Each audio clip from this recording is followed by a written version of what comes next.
यानंतर आदरणीय ॲडव्होकेट जयमंगलजी धनराज मी यांना विनंती करतो की आपण आपले विचार व्यक्त करावे.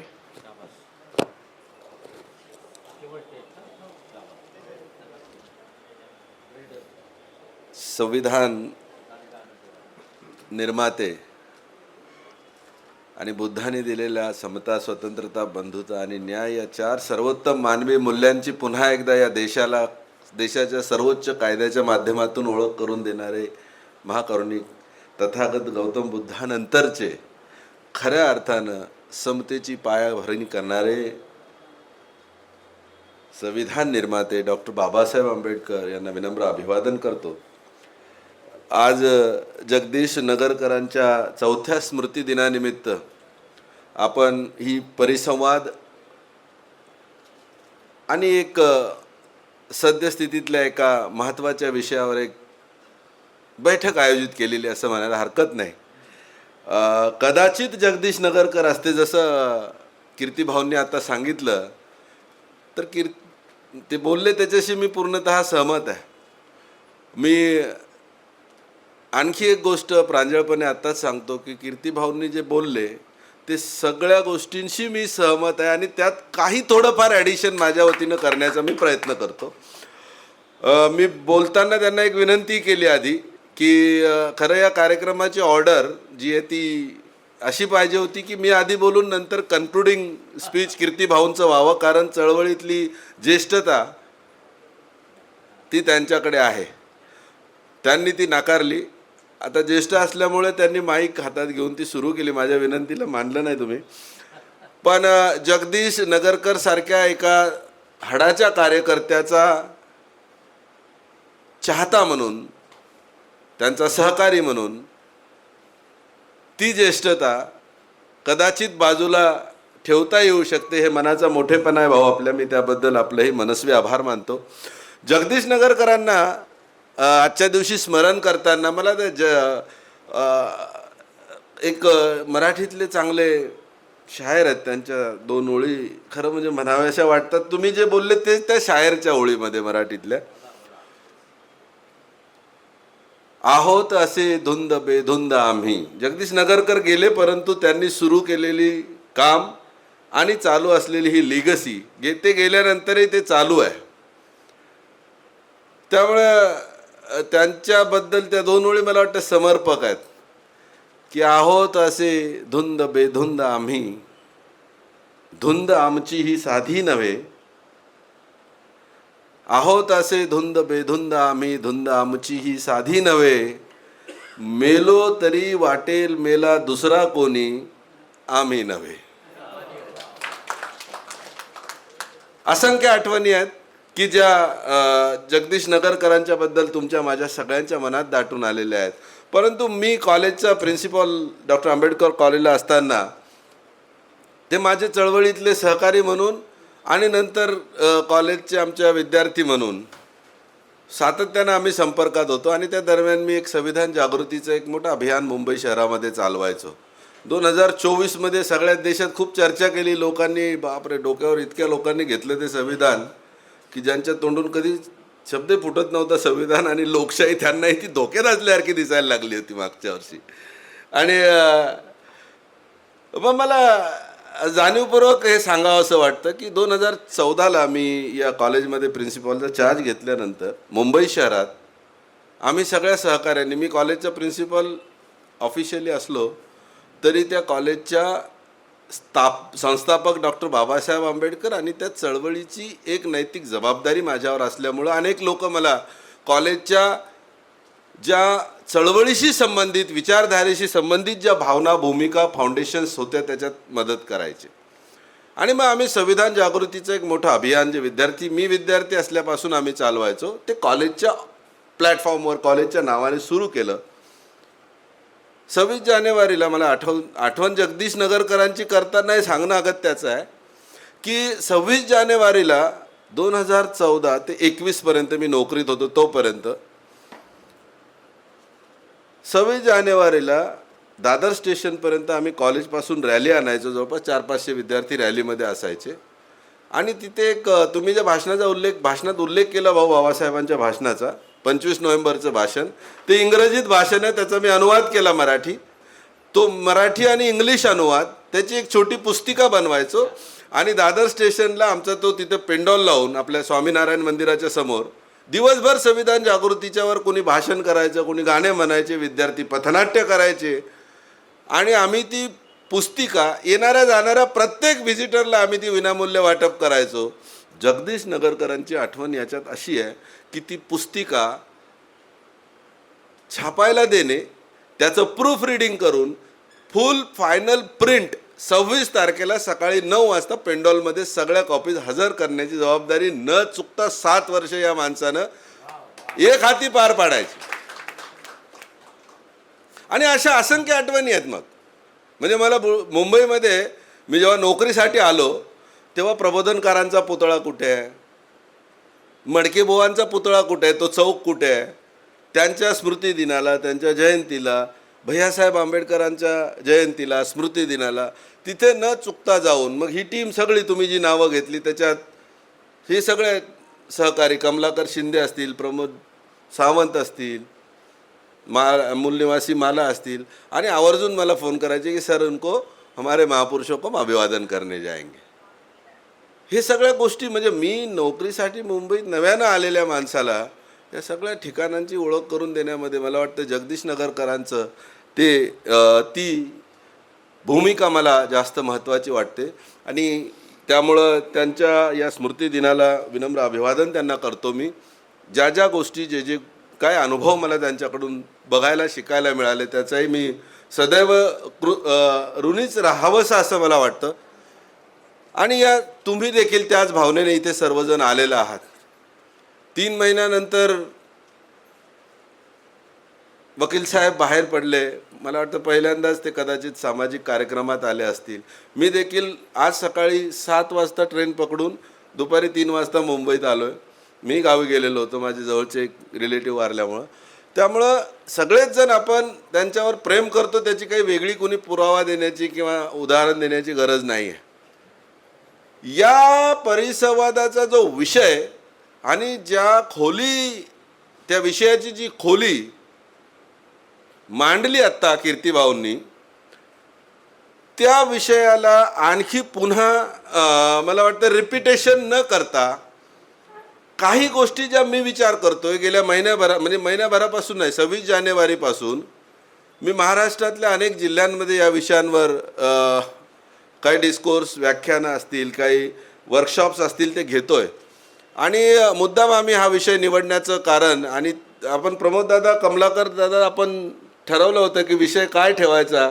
आपल्या तिघांनी ठरवलेल्या विषयाला आपल्या अनुभवी सहकाऱ्यांनी म्हणजे काय म्हणतात त्याला ॲप्रुव्हल दिलं, ॲप्रिसिएशन केलं. त्यात सर्व काही येतं. जगदीश नगरकर असते तर कदाचित हेच केलं असतं. ही मोठी पावती तुमच्याकडनं मिळाली भाऊ. हा विषय मांडताना 75 वर्षांचा गौरवशाली हे वर्ष आहे असं आपण म्हणतोय सातत्यानं. 4-5 वर्ष आधी स्वातंत्र्याचाही 75 वर्षाचा अमृत महोत्सव साजरा करण्यात आला देशभरामध्ये. शासकीय पातळीवरचं सगळ्या केंद्र आणि राज्य सरकारांचा उत्साह खरोखर वाखाणण्याजोगा होता. स्वातंत्र्यावर प्रेम करणारी आपण सगळी माणसं आहोत. आपणही फार आनंदानं तो साजरा केला. परंतु संविधान त्या स्वातंत्र्याला सातत्यानं अबाधित ठेवण्याचा जो डॉक्युमेंट बनलेला आहे संविधान नावाचा, त्याच्या अमृत महोत्सवी वर्षानिमित्त संविधानाच्या त्या 75 वर्षावर चर्चा घडवून आणणे, कार्यक्रम घडवून आणणे, माझं स्पष्ट मत आहे की सरकार उत्सुक नाही हे पुरेसं नाही. सरकार प्रचंड उदासीन आहे त्या बाबतीमध्ये. आणि ते उदासीन जरी असेल तरी आपण जिवंत आहोत. मानवतेवर, समतेवर, बंधुतेवर प्रेम करणारी माणसं या देशातली जिवंत आहेत.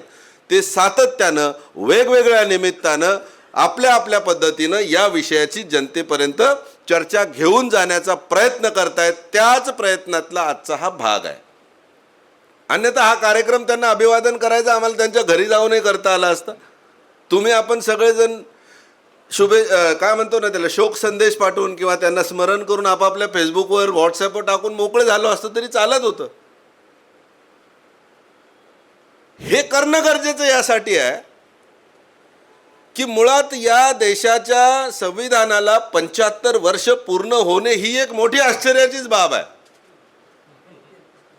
हे खरं म्हणजे मोठं आश्चर्य आहे. तुम्ही बोललात ते बरोबर होतं की हा देश एकसंघ आहेच कसं काय आज, हा प्रश्न आहे मोठा. हजारो जाती, कित्येक धर्म, कित्येक पंथ, कित्येक भाषा, कित्येक संस्कृती, खाण्याच्या पद्धती वेगळ्या, कपड्याच्या पद्धती वेगळ्या, बोली भाषा वेगळ्या. अरे किती विविधता आहे या देशामध्ये. 75 वर्ष झाल्यानंतरही हा देश म्हणून जगाच्या पाठीवर आज गौरवाने उभा आहे. याचं कारण काय? मी आश्चर्याची बाब आहे म्हणतोय. मला बाबासाहेबांच्या प्रती प्रचंड म्हणजे त्यांच्या उपकारांचं ओझं माझ्यावर आहे. बाबासाहेबांमुळे मी माणसात आलो या एकुलत्या एक भावनेपोटी बोलतो अशातला भाग नाही.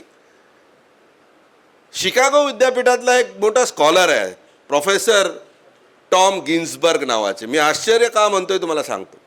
टॉम गिन्सबर्ग नावाचे एक मोठे अभ्यासू प्रोफेसर आहेत. त्यांनी 1789 पासून जगातल्या जेवढे लिखित संविधानं बनले त्यांचा अभ्यास केला आणि काही निष्कर्ष काढले. त्या निष्कर्षापैकी एक महत्त्वाचा निष्कर्ष असा आहे टॉम गिन्सबर्ग यांचा, जगातल्या सगळ्या लिखित संविधानांचं सरासरी आयुर्मान, आयुष्य, वय फक्त 17 वर्ष आहे. ज्यामध्ये अमेरिकेची 200 वर्षांची घटना सम्मिलित आहे आणि आपलं 75 वर्षांचं संविधान. तरी average age of the constitution, written constitutions of the world is only 17 years. अशा परिस्थितीमध्ये इतक्या विविधतेनं आणि समता, स्वतंत्रता, बंधुता, न्याय याला सातत्यानं विरोध असणारी लोक हजारो वर्षापासून सत्ता केंद्रीय असताना देखील हे संविधान 75 वर्ष टिकतं हे आश्चर्यापेक्षा कमी नाही. नाही तर आमच्या शेजारी राष्ट्रांचं, श्रीलंकेनं आपलं संविधान 3 वेळा बदललंय, पाकिस्तानचं 5 वेळा बदलून झालंय आणि नेपाळचं 6 वेळा बदलून झालंय. आम्ही 75 वर्ष पूर्ण करतोय ही आश्चर्याची बाब आहे असं मी म्हणतोय. पण हे टिकलं याचे 2 कारणं आम्ही समजून घेणं गरजेचं आहे. ते टिकलं याची 2 कारणं आणि त्याचा सातत्यानं पाडाव करायची मानसिकता असणारी जी माझ्या आधीच्या वक्त्यांनी आयडेंटिफाय केली ती एक शक्ती. ती शक्ती सातत्यानं सत्तेत असून देखील संविधान 75 वर्ष टिकतं याचं पहिलं कारण मला असं वाटतं ते म्हणजे या देशातली जनता. कशामुळे टिकून आहे संविधान? या देशातल्या जनतेमुळे टिकून आहे. आणि या देशातल्या जनतेमुळे टिकून आहे जेव्हा असं मी म्हणतो तेव्हा माझा संदर्भ आहे बुद्धांकडे. मी सुरुवात करताना सांगितलं की जगाला सगळ्यात पहिले समता, स्वतंत्र, बंधुता आणि न्याय या तत्वांची, मानवी मूल्यांची, सर्वोत्तम मानवी मूल्यांची ओळख बुद्धांनी करून दिली. आणि बाबासाहेब म्हणतात 1200 वर्ष बौद्धांनी या देशावर राज्य केलेलं आहे. बौद्ध विचारांनी या देशावर 1200 वर्ष राज्य केलंय. या भारताच्या माणसाच्या DNA मध्ये, रक्तामध्ये समता, स्वतंत्रता, बंधुता, न्याय ही अत्यंत खोलवर रुजलेली मूल्य आहेत. त्या विचाराचा पाडाव झाल्यानंतर मनुस्मृतीवाल्या लोकांचं, मानणाऱ्या लोकांचं राज्य देशावर आलं आणि तो विचार गाडला गेला, दाबला गेला. मात्र रक्तातली, DNA मधली, मनातले ते झरे मानवतेचे, समतेचे अजूनही जिवंत आहेत. आणि भारताचं संविधान जेव्हा बनलं त्यांना माहिती नसेल कोणत्या आर्टिकलमध्ये काय आहे, ते संविधान काय हे त्यांना कदाचित माहिती नसेल. भारतातल्या अनेक लोकांना अजूनही माहिती नाही की भारताचं संविधान नेमकं काय प्रकार आहे. पण त्यांच्या मनातला जो समतेचा, मानवतेचा, बंधुत्वाचा झरा आहे ना, तो या भारतीय राज्यघटनेनं पुन्हा एकदा जिवंत केला. आणि भारतातल्या लोकांना हे संविधान या देशात जाणत्यापणी आपला जो मूळ पिंड आहे, आम्ही जे एका बंधुत्वाच्या धाग्यानं बांधलेली माणसं होतो, कधीतरी जोडलेली माणसं होतो, ते बंधुत्व पुन्हा जिवंत करणारा हा डॉक्युमेंट आहे. ही भावना प्रत्यक्ष अप्रत्यक्ष जाणते अजाणतेपणी त्यांना सुखावणारी आहे. तुम्ही समजून घ्या ही गोष्ट. माथे फिरू असतील, बदमाश असतील, संविधान जाळण्याची वृत्ती असणारे असतील, ते तेव्हाही होते, आजही आहे. त्याने काही फरक पडणार नाही. पण या देशातल्या बहुसंख्य लोकांचं समतेवर प्रेम आहे. नसता 1200 वर्ष समतेचा विचार देशावर राज्य करू शकला नसता. आणि म्हणून जेव्हा जेव्हा आता बरं मी जे म्हणतो पहिली एक गोष्ट की हे आश्चर्य आहे, त्यातलं पहिलं कारण जनतेनं हे संविधान जिवंत ठेवण्यामध्ये फार मोठी भूमिका पार पाडलेली असं मी म्हणतो. सांगा कसं? तुम्ही म्हणताय जनतेने पार पाडली. उदाहरणं 2 देतो फक्त. 2. जेव्हा जेव्हा या देशातील जनतेला असं वाटतं संविधानानं दिलेल्या स्वातंत्र्यावर गदा येण्याची शक्यता आहे, तेव्हा तेव्हा या देशातले लोक कोणाचंही काहीही न ऐकता, कोणाच्याही दबावाला बळी न पडता त्या संविधानाचं रक्षण करण्यासाठी पुढे येतात. मी 1972 मध्ये जिवंत नव्हतो, जन्मच झालेला नव्हता. जिवंत नव्हतं म्हटल्यापेक्षा जन्मच झालेला नव्हता. तुम्ही ज्येष्ठ लोक आहात, वडीलधारी मंडळी बरीच इथं आहे. 75 मध्ये भारत देशात आणीबाणी लागली होती. आम्ही वाचले आणीबाणीबद्दल. आणि भारतातल्या लोकांमध्ये एक साधार भीती निर्माण झाली की या देशाच्या घटनाकारांनी आम्हाला लोकशाही व्यवस्था दिली आहे, ती लोकशाही आमच्या हिताची आहे. पण आता या इमर्जन्सीच्या नावाखाली देशामध्ये हुकुमशाही जन्माला येते की काय, अशी भीती त्या काळात निर्माण झाली होती. 1977च्या निवडणुकीमध्ये काय झालं?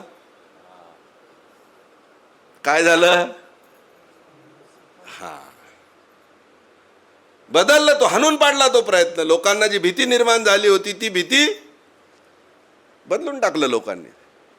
मागच्या वर्षी इलेक्शन झालं देशामध्ये. कर्नाटकमध्ये कोणीतरी म्हटलं की आम्ही हे 400 आले की बदलून टाकतो. बघा, हे काही राजकीय भाषण नाही, पण हे सगळं बोलल्याशिवाय हा विषय मांडता येणार नाही.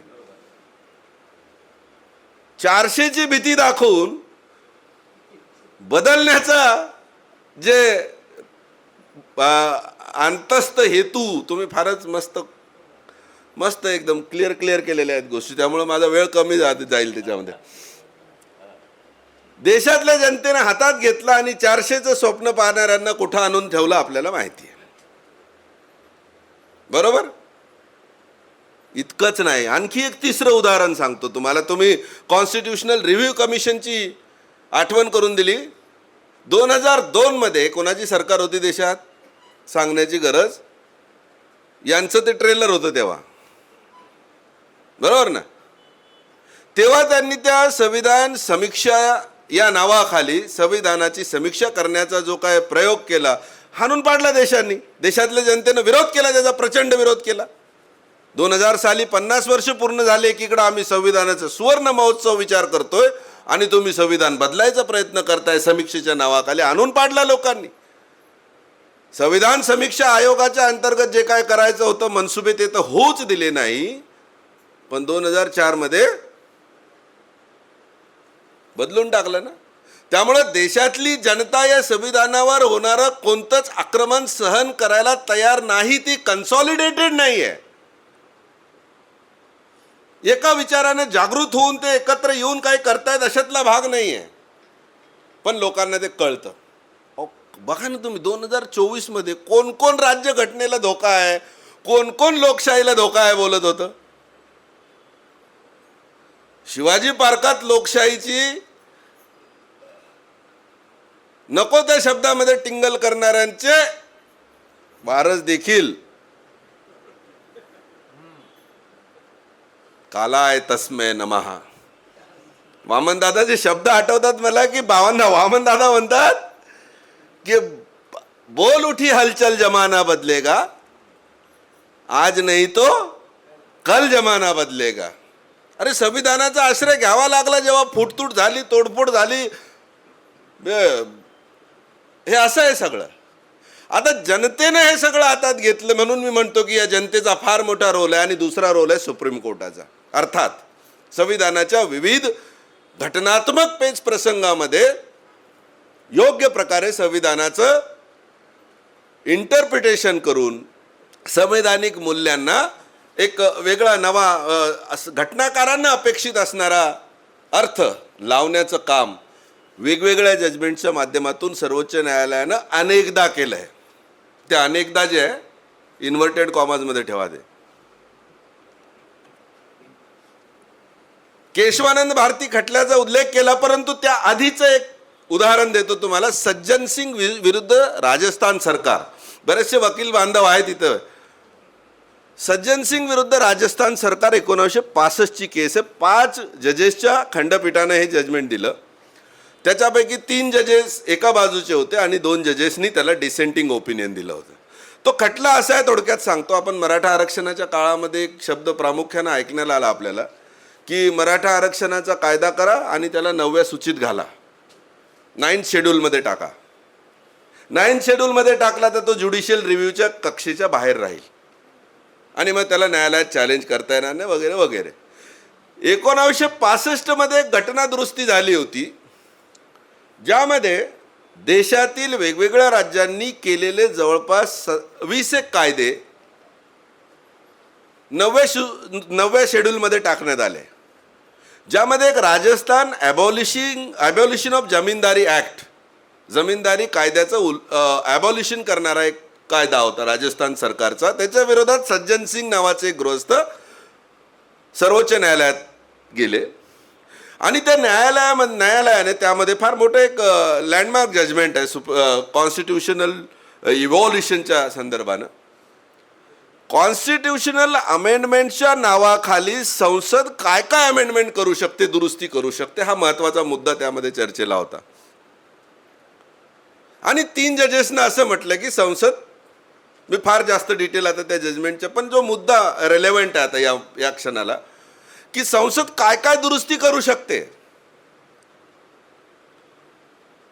आणि संसद काय काय दुरुस्ती करू शकते हे सांगताना संसद त्या 9व्या शेड्यूलमध्ये दुरुस्ती करू शकते अशा पद्धतीनं ते जजमेंट आलं.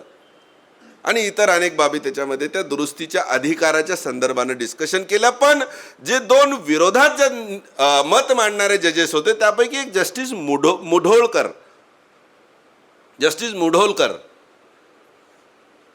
न्यायमूर्ती मुढोलकर, त्यांनी आपलं एक मत असं मांडलं,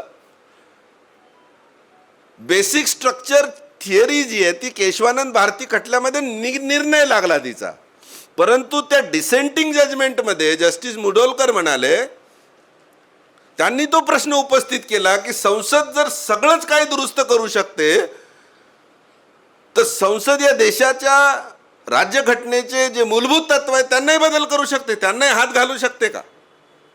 परंतु ते मायनॉरिटीमधलं ओपिनियन होतं त्यामुळे त्याचा फार काही त्या जजमेंटवर परिणाम झाला नाही. मात्र केशवानंद भारतीच्या खटल्यामध्ये मग सगळंच तुम्हाला सविस्तर दादांनी सांगितलंय.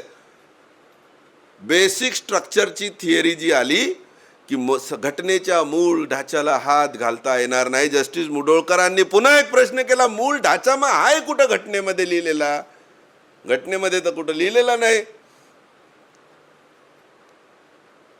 त्यांनी तिथेही सांगितलं की राज्यघटनेची जी प्रिॲम्बल आहे तिच्यामध्ये आपल्या या देशाचं कसं वर्णन केलंय, राज्यकर्ते किंवा घटनाकार हा देश कसा बनवू इच्छितात ते 5 शब्द, ज्यामध्ये सार्वभौम, धर्मनिरपेक्ष, समाजवादी, लोकशाही, गणराज्य हे 5 शब्द आणि स्वातंत्र्य, समता, बंधुता आणि न्याय हे 4 गॅरंटीज टू द सिटीजन.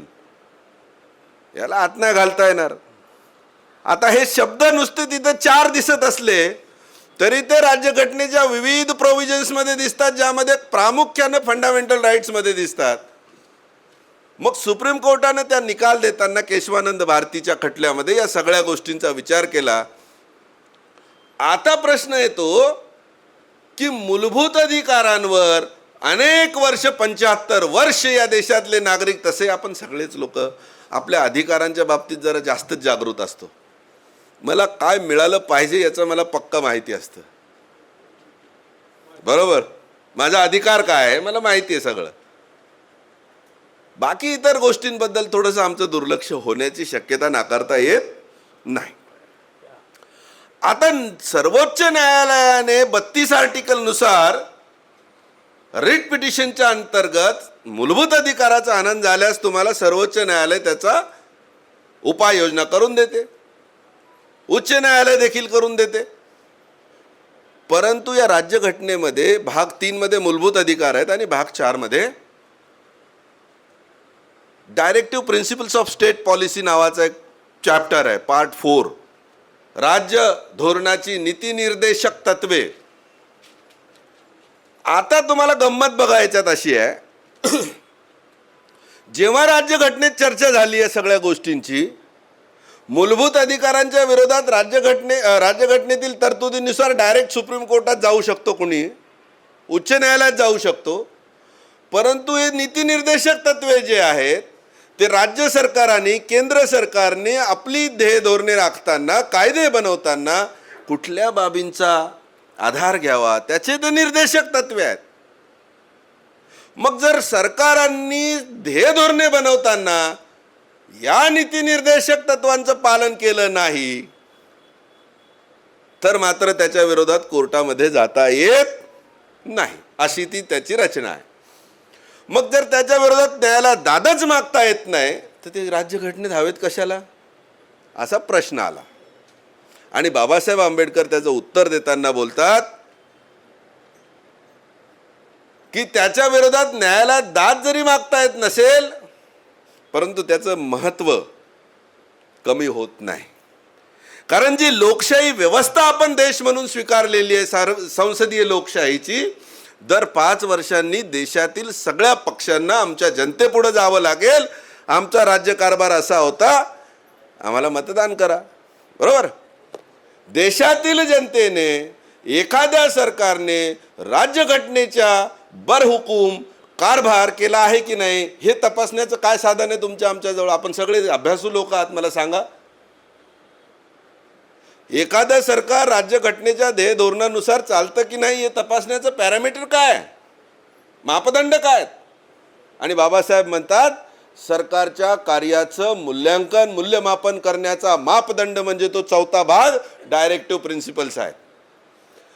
ज्या वेळेस जनता या देशातली हे कळून चुकेल की राज्य सरकारने, केंद्र सरकारने अशा अशा पद्धतीनं आपली ध्येय धोरणे आखली पाहिजेत तर ते सरकार संविधानानुसार चालते असं म्हणता येईल.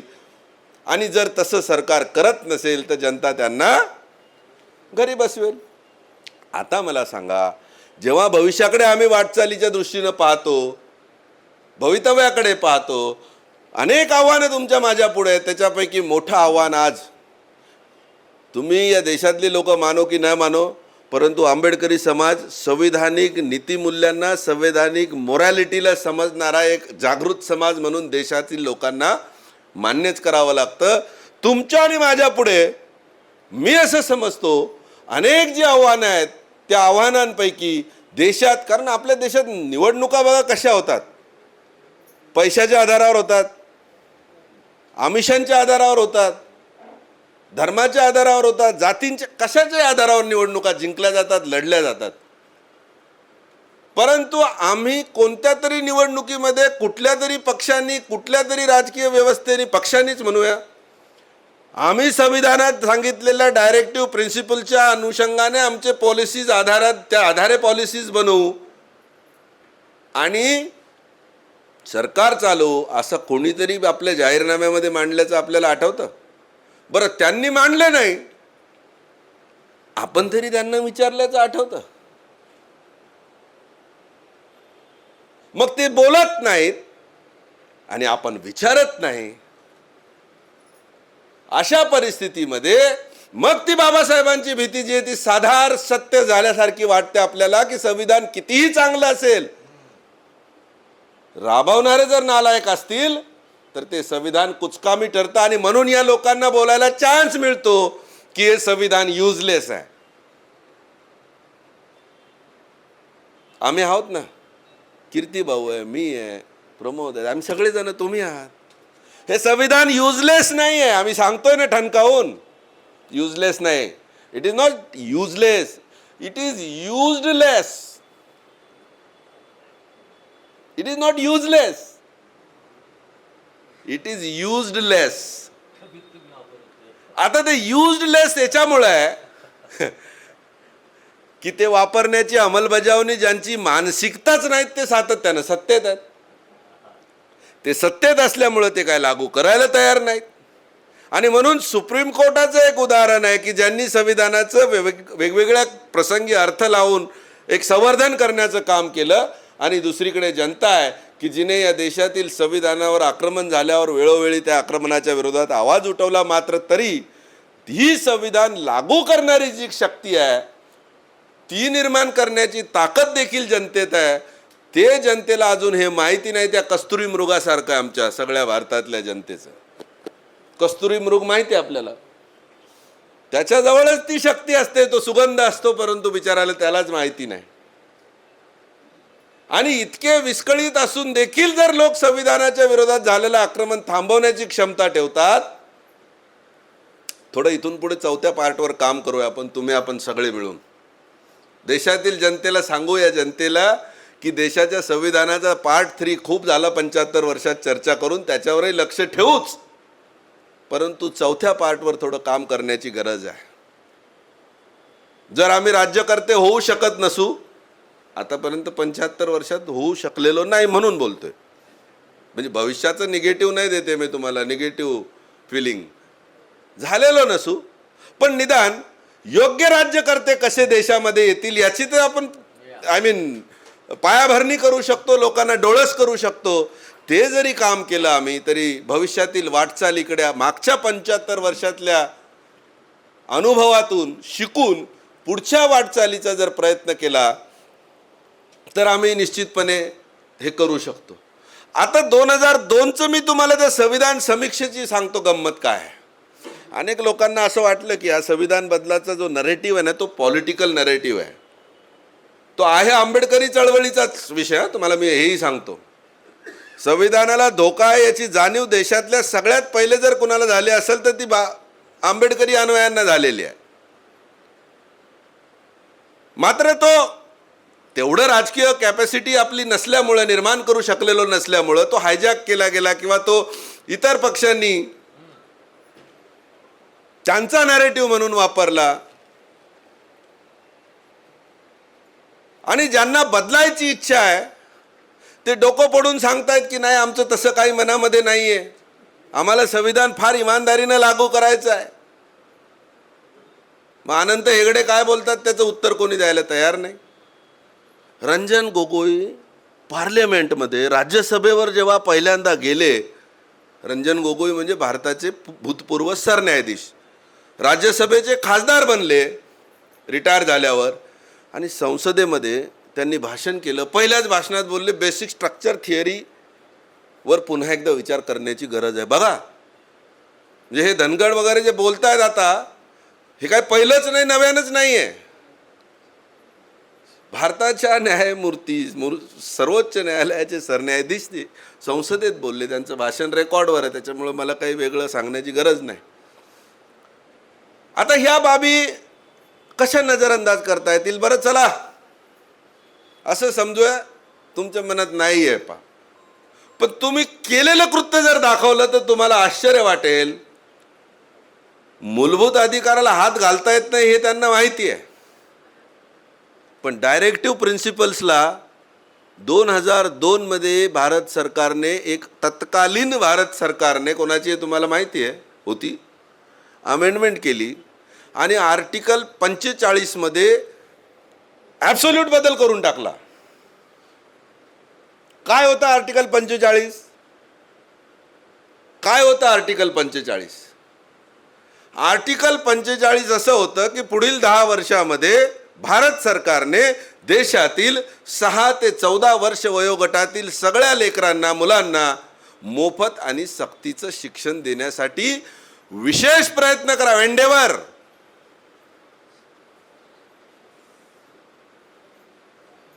आणि आता आर्टिकल 45 तुमच्या मोबाईलमध्ये उघडून बघा काय आहे. बदल केला, बदलून टाकलं. मोफत आणि सक्तीचं शिक्षण देणारे कायदे बनवावेत असं 50 साली देशातील राज्यकर्त्यांना संविधानानं सांगितलं होतं.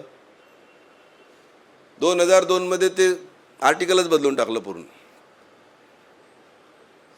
आता त्याच्या विरोधात कोर्टात जाता येत नाही, पण त्याचा हिशोब जनता मागू शकते ना. जसं निवडणुकीच्या दरम्यान बाबासाहेब बोलले 5 वर्षांनी, पण हे आम्हाला माहीतच नाही इतकं मोठं बदल झालेला आहे. तो मागच्या वर्षी ज्यांच्या अंगात आलेलं आहे ते आरोप लावतायत की हे बदलायला निघालेत, पण काय बदलायला निघालेत? जयमंगल सांगतोय, धनराज सांगतोय त्यांना. 2002 मध्ये सुरुवात झालेली आहे, बदलून टाकलं ना त्यांनी. एकही जण अद्याप बोललेला नाही या विषयावर.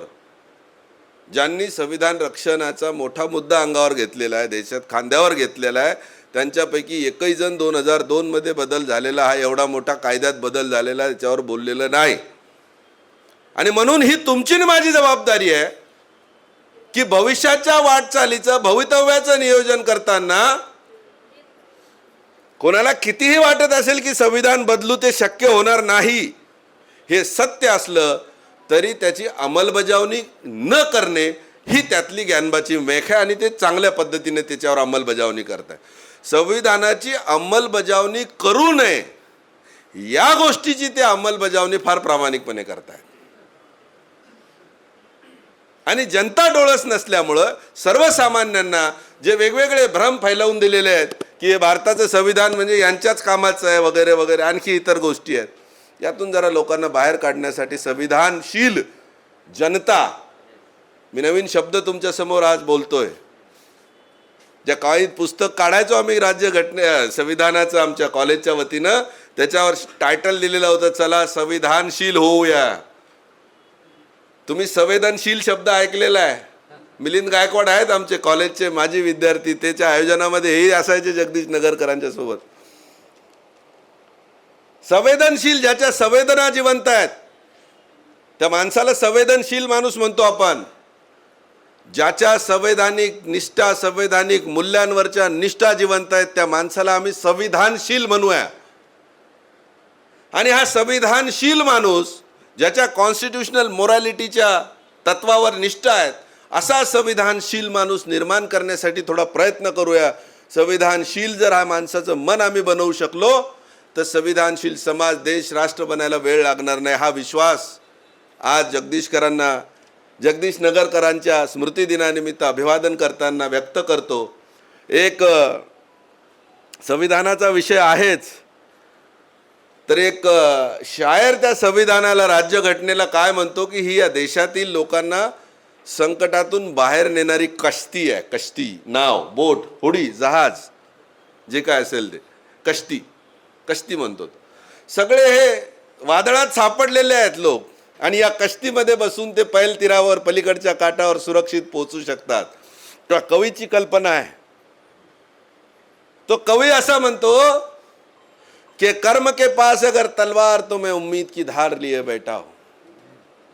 कर्म के पास अगर तलवार तो मैं उम्मीद की ढाल लिए बैठा हूं. ए जिंदगी तेरी हर चाल के लिए मैं एक चाल लिए बैठा हूं. समारोप थोडा निमित्त जरी आमचं अभिवादनाचं असलं आमच्या मित्राच्या, तरी समारोप थोडा आशादायी करायला हरकत नाही, केलाच पाहिजे. ए जिंदगी तेरी हर चाल के लिए मैं एक चाल लिए बैठा हूं. लुफ्त उठा रहा हूं तेरी आंख मिचौली का. मिलेगी कामयाबी हौसला कमाल लिए बैठा हूं. मिलेगी कामयाबी हौसला कमाल लिए बैठा हूं. चल मान लिया 2-4 दिन नहीं है मेरे मुताबिक मगर. चल मान लिया 2-4 दिन नहीं है मेरे मुताबिक मगर. गिरेबान में सुनहरे साल लिए बैठा हो. ये लहरें, ये गहराइयां, ये तूफा, चल मान लिया 2-4 दिन नहीं है मेरे मुताबिक मगर. गिरेबान में सुनहरे साल लिए बैठा हूं. ये गहराइयां, ये लहरें, ये तूफा सब तुम्हें मुबारक. ये गहराइयां, ये लहरें, ये तूफा, ये सब तुम्हें मुबारक. मुझे क्या फिक्र, मैं ये कश्ती बेमिसाल लिए बैठा हूं. जय भीम.